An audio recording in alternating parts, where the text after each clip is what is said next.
Meet Kipper. Ouch!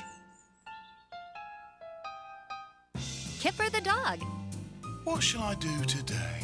Meet Tiger. I know. Let's go to the park. He's Kipper's friend. Hello. It's here, Kipper. It's here. Kipper's new videos are here. Oh, Kipper, come and see. And you must see them. Wow! In Tiger Tales, the pals go skating. Help! Ah! And camping. And swimming.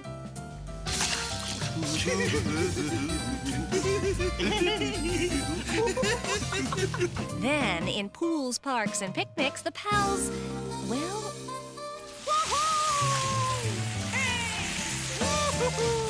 Wow! Ants, Tiger! Ants! Oh, ow, ow! Ow, ew, ew, oh! Let's just say they become one with nature.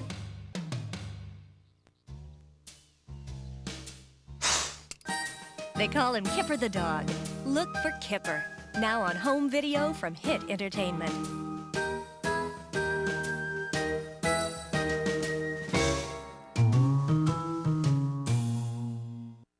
People everywhere are cheering. Did you say that? Boy, did I ever. That's because the Wiggles are on their way. Great, we've still got a few minutes. Let's hurry, guys. Right you are, Murray. And they're ready to put the play in playtime with their own brand of music and fun. Well, throw me down. Ah! Hit Entertainment is proud to present The Wiggles in Wiggly Playtime, now on home video. Well, that's my favorite. Join the Wiggles as they take you on a colorful, song-filled journey where the music and laughter never end. Sit. You'll learn all about the importance of family and friends as you make some new friends of your own, like Dorothy the dinosaur, Captain Feathersword, and Wags the dog. Oh, I can't wait to see Wags the dog do his tricks. Playtime has always been a time for giggles, and now's the perfect time for The Wiggles. I haven't seen a video that big for ages. Catch Wiggly Playtime from The Wiggles, now on home video from Hit Entertainment. Hey, what are we waiting for? Let's go inside and watch it. Yeah, good idea. Have you seen this cat? Pilchard, where is that cat? Okay, then how about this turtle? If I hear of anyone who's lost a tortoise, I'll let you know. Well, what about this dog?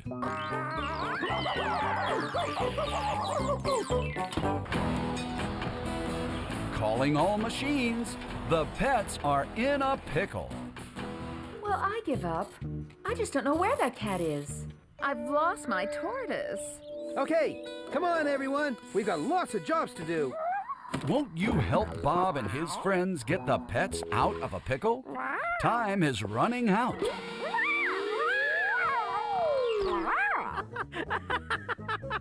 What a laugh. And unless someone stops these pets soon, Whoa, no! there's no telling what they'll get into.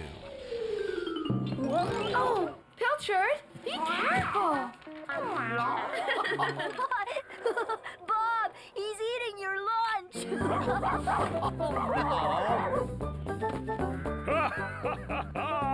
I think he likes it.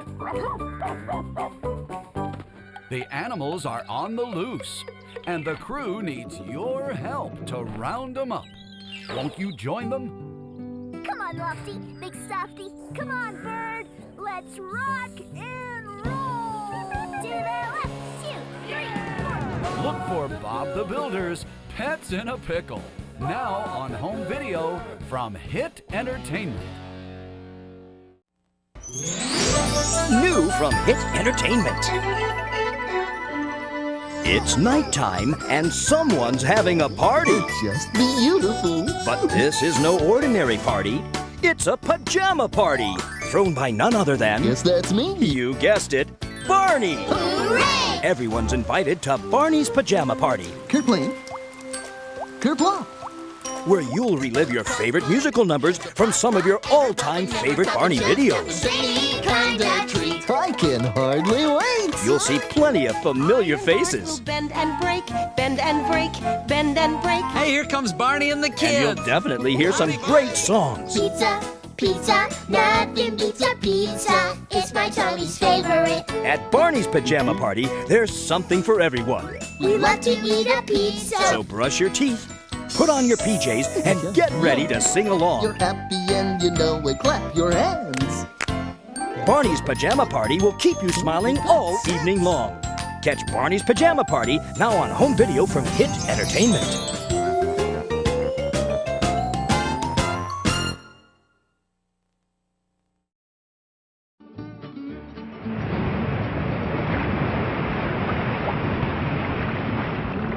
My interest in the ocean was sparked early on by the undersea world of Jacques Cousteau, which aired on television in the 60s, and no one had ever seen anything like that, I think, before he had started doing those specials, and it was just like landing on the moon for me. So after college, I got a job at what was called the Orange County Marine Institute, and now is known as the Ocean Institute in Dana Point, California. Harry Helling, the director, asked me to do a comic book about tide pool ecology. And so I came up with this idea of doing this comic book called The Intertidal Zone. And it starred basically all these invertebrate sea creatures from the tide pools in Southern California, such as sea star, barnacles, shore crabs. And actually the host was a sponge named Bob, but not like SpongeBob. He was a natural-looking sponge. I reached a point at the Marine Institute where I was more interested in creating things and painting and sculpting. I started using motors and parts from old toys and sort of cannibalized these things into sculptures. I have one right here. This one is this dog that I made out of some motor from some toy. He actually barks a little bit. He's a little bit old right now, so he's sounding tired. I actually went up to CalArts and brought all my paintings with me. I had no animation experience and no films. And I met with Jules Engel, who was the head of the experimental animation program there. And he looked at my work and said, "You belong here," immediately. And it totally changed my life. My thesis film was called Wormholes, and that was funded by the Princess Grace Foundation. Wormholes was an attempt to depict relativity in a poetic way. I was trying to present this kind of complex scientific idea in a way that was easy to understand.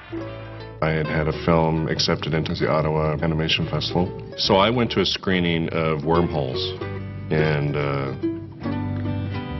I love the style, but it was extremely cerebral and conceptual and warped.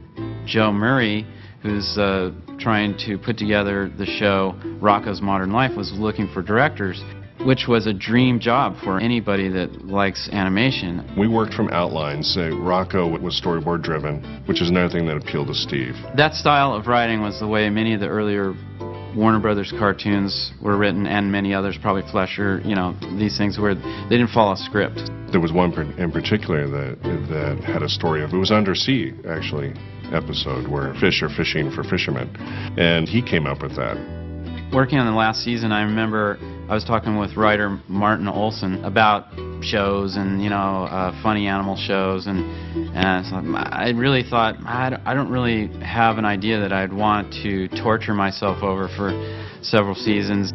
And then Martin was looking at the Intertidal comic that I had, and he said, "What, are you crazy? This is your show right here." So I thought I'd like to do a show about an innocent, sort of like a Jerry Lewis Under the Sea kind of thing. I started to think, well, what undersea creature would represent this? And so I just started drawing undersea animals, and I came across the sponge.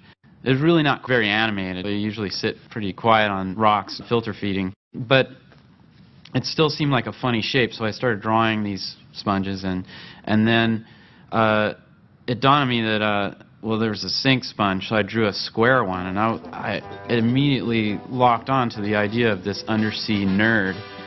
And from that point on, I thought, well, that's the star, SpongeBob. Two very important people in the genesis of the show SpongeBob were Derek Drymon and Nick Jennings, who were companions from Rocco. He was, at the time, the creative director of the show. And so that's the first time we got to write together and work together. Steve called me up and said that he was putting this pitch together and he needed a little bit of a couple of paintings to sort of lock in visually what's going on for the background style. I actually hired those guys to come over to my house and help me develop this pitch Bible, which is what most people, when they pitch an animated show, they come up with some kind of information about the design and the concept and story ideas. And so Derek and Nick came over, and I would basically work with Derek on the concepts, and then Nick on the other side was working on the art for the pitch Bible. I paint much tighter, render a lot more than we ended up stylizing SpongeBob. And Steve's paintings were exactly the opposite. They were super loose, super rough, and really fun to look at and really colorful. It took a while for me to sort of get into that sort of idea of keeping looser and, getting as loose as possible.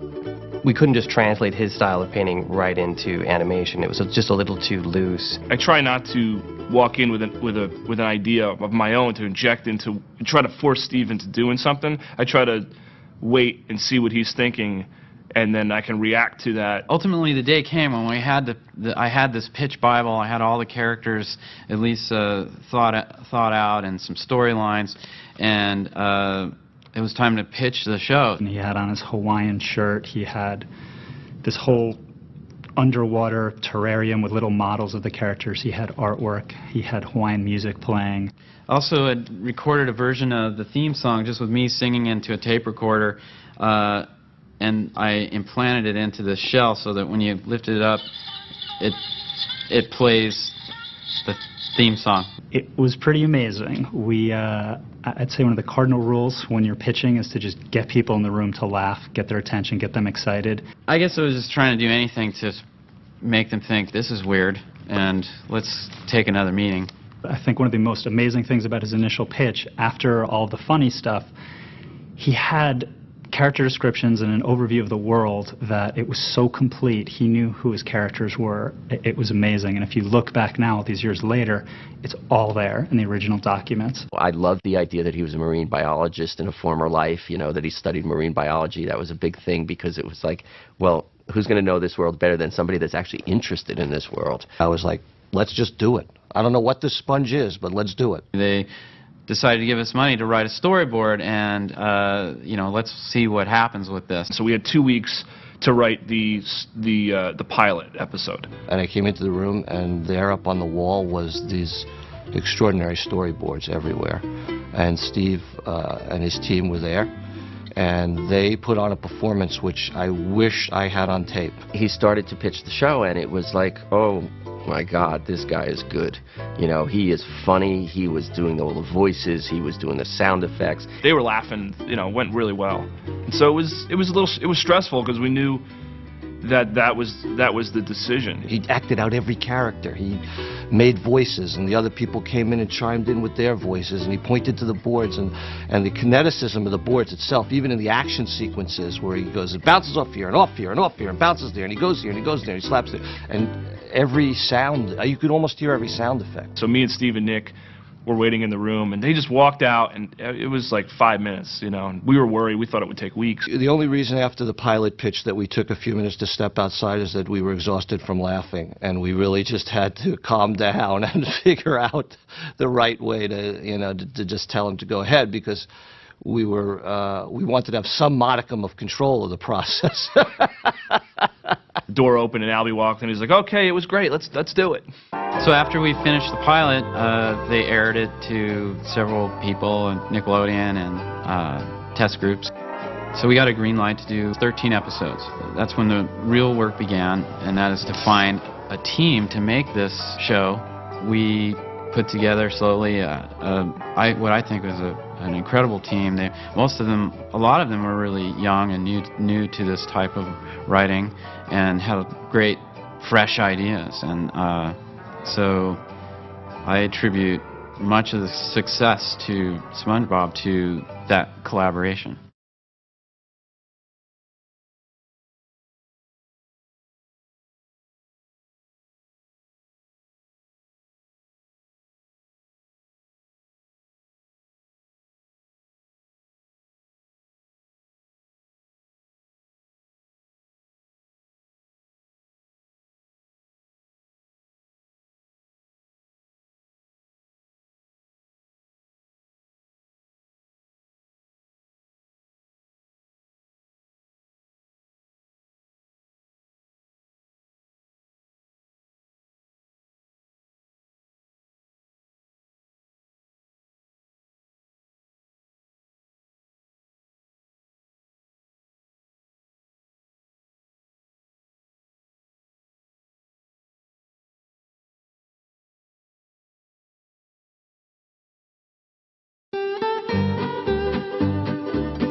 We really used animation to its fullest extent. A lot of people aren't doing that these days. They're trying to keep it, reality based.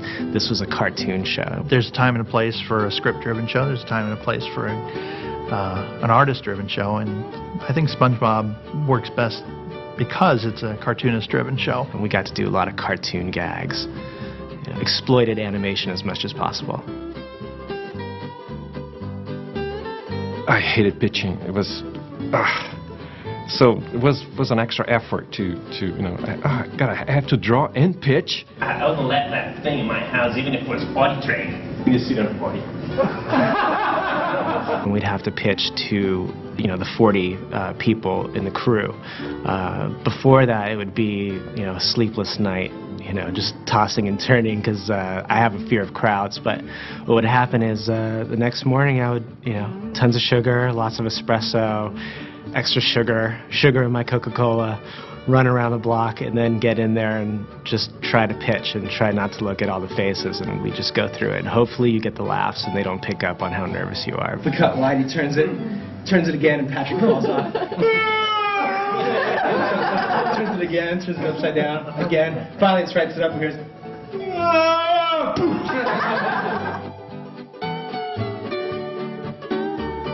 SpongeBob was really fun for, like I said, the very reason that we could come up with a lot of gags in post-production. We did a lot of Frankensteining on the show.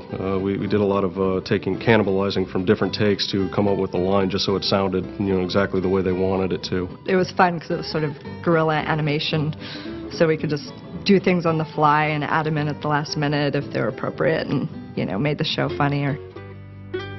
Scuba diving is one of my favorite things to do. I could take my experiences underwater and, think about the different sea life and, use those things as color references. I was snorkeling or scuba diving on vacations in locations where this kind of plant life existed in the ocean. I appreciated it so much more than in the past. I was going, oh, hey, I draw that thing. There's that thing, and that's the way it really looks down here. Aaron Springer is a cartoon genius.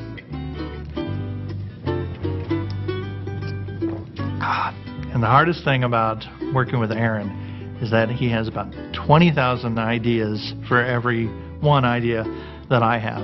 Sherm hated when I used Sharpies because it would give him a headache. So, but I think he secretly liked it. Life in a cubicle. It's sad.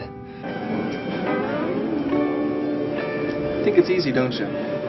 Sit down, have a bagel maybe, some coffee, draw a few pictures, la la la la. No, it's not that simple. But it was kind of fun because you have a lot of interaction with people around you. But the problem with that is when you want to get something done and you're trying to concentrate, it just doesn't happen.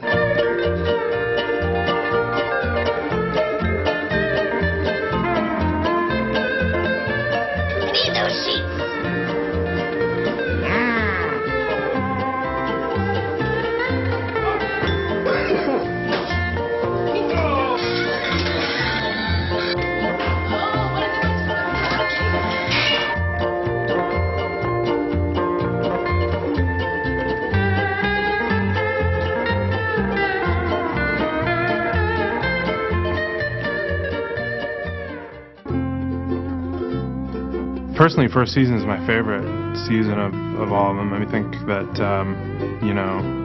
we were just hitting our stride, and you can see a lot more, I think, of the styles of the individual directors in the first season shows. I feel like personally SpongeBob and Patrick are my children, and every day I'd come to work and I'd have to dress them, just like I would my kid in the morning. And that's just, my favorite shows that I've ever worked on have been like that. You have a staff that's really there and on it 100%, and they're happy to be there. They feel like they're all contributing to this great, nucleus. The people on it were so much fun, and they brought together so much. They brought together talent and a great sense of humor. SpongeBob was just one of those shows where the right elements and the right people were at the right place at the right time. everybody bonded really well, everyone got along great, and we were kind of like one big happy family. Those were good times. Good times.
I can't take off my pants. Look, it's the haunted mattress. It's a gift. A gift from a friend. SpongeBob, I was so worried, I thought something terrible had happened. You must think I'm pretty dumb. Huh? Nothing personal, lad. That's it. I'm moving out of this neighborhood. Take 2, 6779. Maybe it's the way you're dressed. I'm not crying. I'm laughing. As far as casting goes, my approach was first have an idea in my head for each character before going to a casting director who would find some potential people for that role. So we basically found these people that sounded, I guess, like the voice that I crudely could do for the characters. We really spent a lot of time and a lot of sessions just figuring out what his laugh would be, how he would sing, how he would cry. Steve spent a lot of time dialing SpongeBob in. I remember Tom, he was looking in the mirror and looking at himself, and he said something like, "Oh, what's a sponge with square pants and a tie thinking that I could get a job at a fast food restaurant?" One crying Johnny coming up. I thought about that name SquarePants, and I thought it was really funny. It describes what SpongeBob is literally, but also I think it's his character. He's a starchy little square guy, well-meaning, clean-cut little nerd. We knew that we wanted SpongeBob to be a character of indeterminate age, much like Jerry Lewis, or physically very, very rubbery and insane, you know, kind of a man-child, but you can't really pin it down. He goes to school like a kid, but he has a job like a grown-up. Hall monitor SpongeBob reporting for duty, ma'am. I'm ready to assume my position in the hall. You know, the character that Jerry Lewis played in those movies was very SpongeBob-ish in that his enthusiasm and desire to help people would often start a snowball rolling down the hill. Broken traffic light. Who's to say my monitor duties should end just because the bell rang? I can be helpful anywhere. This looks like a job for the hall monitor.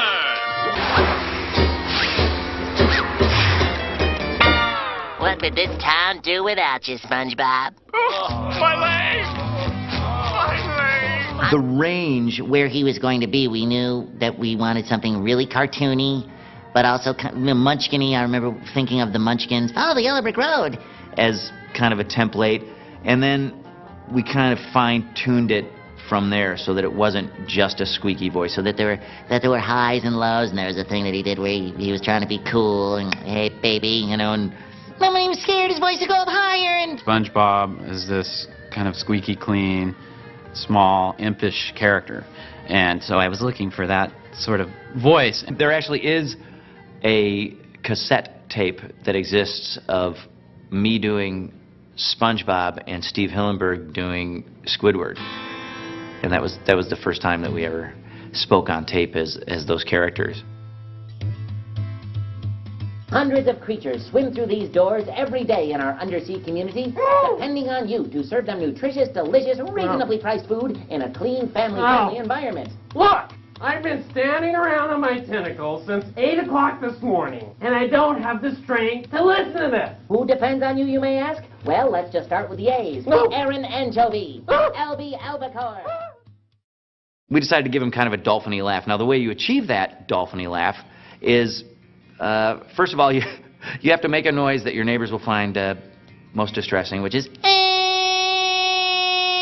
like if somebody's letting the air out of you and you're a balloon. And then you take your hand on your Adam's apple and go.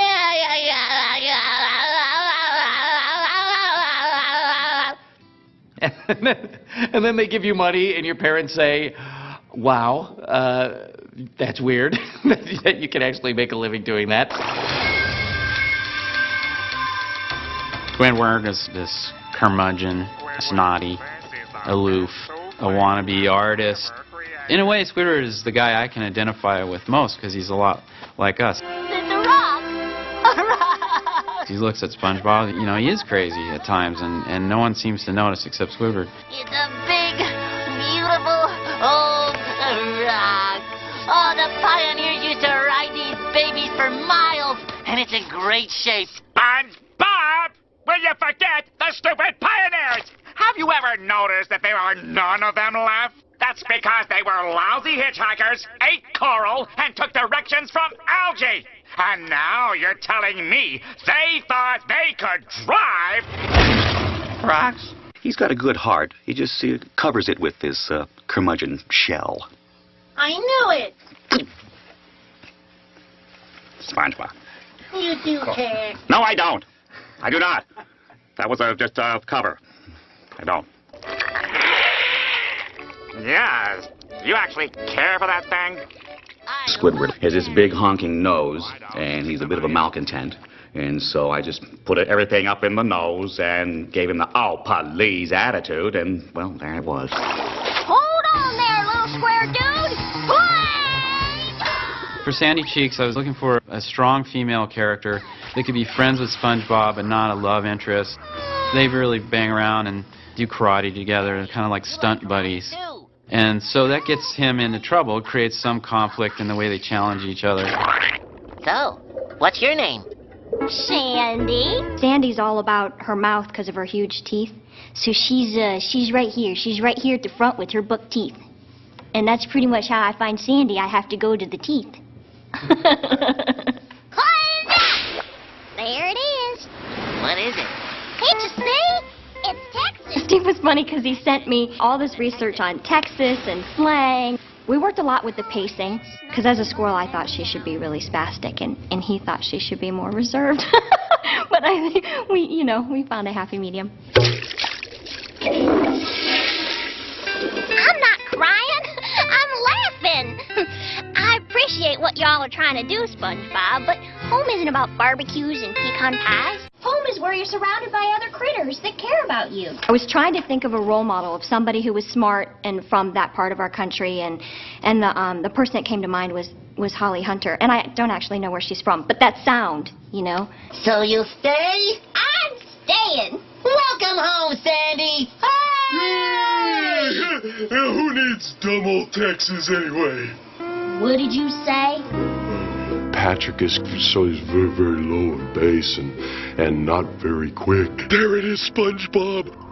The carnival is back in town. Finding the character was really about feeding off SpongeBob or goading SpongeBob. I sense no danger here. How could they be dangerous? They're covered with free cheese. All I know is Mr. Krabs said, Patrick, don't do that. Cheesy. No danger here. Go on, try it. But Mr. Krabs said... SpongeBob, let me ask you something. Does this look dangerous? Does this look dangerous? Does this look dangerous? When Patrick goes off, I thought of a couple of the great Shelley Winters performances. Shelley Winters Gone Bad. Boom. I mean, she's nuclear. Heart on stick, mustache! I kind of like to think of Patrick as having a little Shelley Winters in him. I don't think I look very much like Shelley Winters, but it's more just how I feel.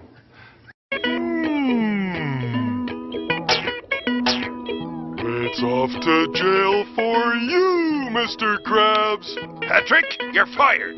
But I don't even work here. Would you like a job starting now? Boy, would I. You're fired. Mr. Krabs is probably the only adult, with the exception of Mrs. Puff, in Bikini Bottom. Steve actually can take credit for the laugh. He wanted something different than a typical pirate laugh, but still a pirate laugh. I went in, I. And he said, no, do it faster. I. Do it faster. I. Do it faster. Think of it, Mr. Krabs. You will be responsible for bringing culture to this cultural wasteland we call Bikini Bottom. And not to mention the money. The money? He loves money, and that's really all you need to know.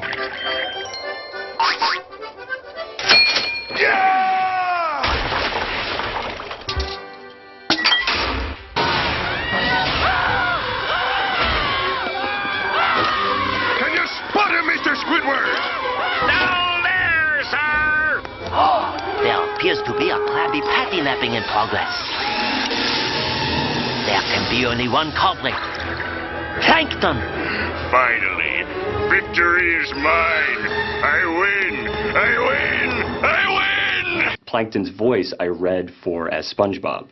So I actually did all the lines SpongeBob had in the pilot, but with Plankton's voice. And so he was saying stuff like, I'm ready. Hey, Gary, it's a beautiful day. Hear me, Krabs. When I discover your formula for Krabby Patties, I'll run you out of business. The cool thing about him is he's got two sides of his voice, which are one is, you know, his sort of, but then he can go to the good side, which is, I feel all tingly inside. Should we stop? No, that's how you're supposed to feel. Well, I like it. Let's do it again. Okay. F is for frolic through all the flowers. U is for ukulele. N is for nose picking, sharing gum and sun licking here with my best buddy. We've done some personal appearances, and little boys always come up and they want an autograph, and they slide over, you know, their paper to you, and they say, Plankton's always mean. And you feel this like energy of they completely love it. They completely, it's like, he's mean all the time. I love it. And you're just, it's funny because you could see it's the same thing I would have connected with as a kid. All knees will bow to Plankton. Hail Plankton! I win!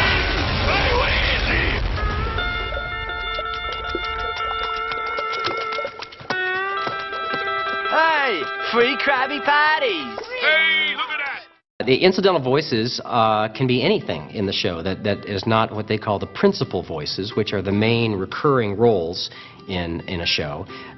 They are the little boy, the guy ordering a Krabby Patty. It's something different every show. I play incidental characters on SpongeBob SquarePants. The Halloween episode, I played a little girl fish who was making fun of SpongeBob. And in the Christmas episode, I played a little girl fish who had lost her two front teeth. So I kind of move around here and there.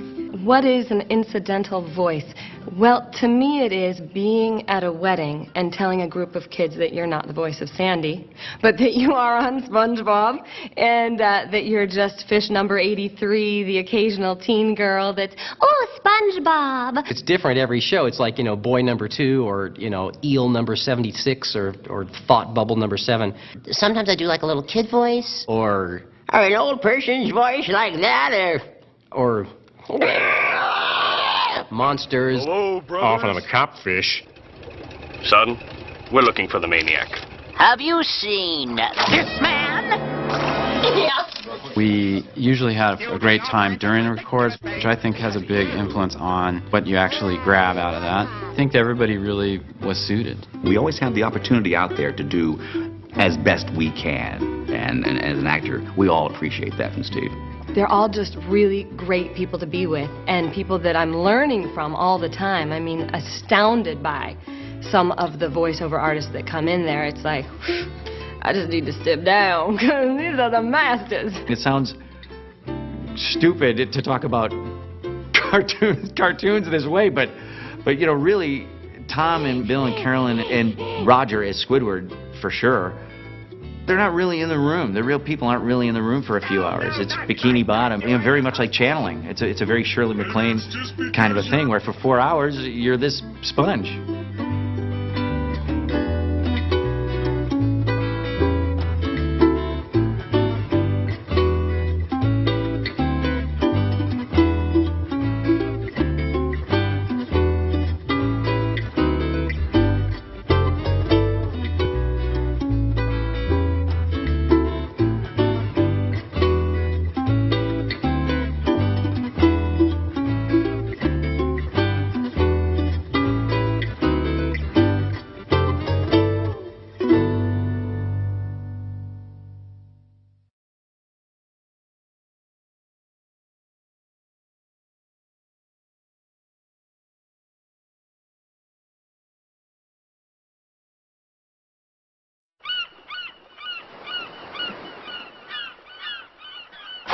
My name is John Seymour, and I draw the backgrounds for SpongeBob SquarePants, one of the 3 layout artists that draw backgrounds for the show, and the voices and the story and the storyboard is done before we even get it. There are prop designers which do small objects that will animate, like this hat. These hands are going to clap together.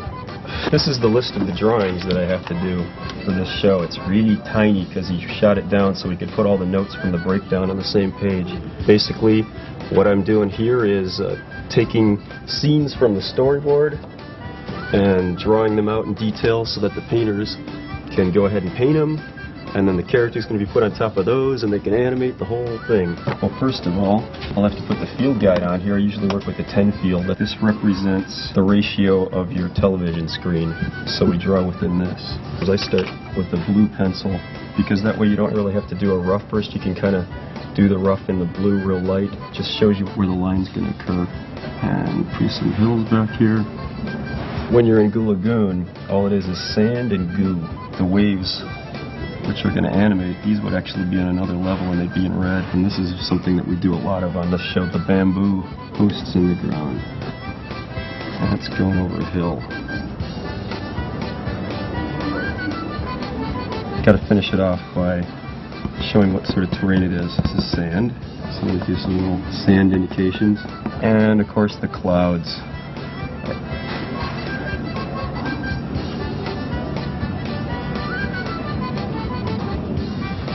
This is the Goo Lagoon. I would write down what it said down here. I would actually put the series that we're in, the show number, the scene number, and then the name of this particular layout down here.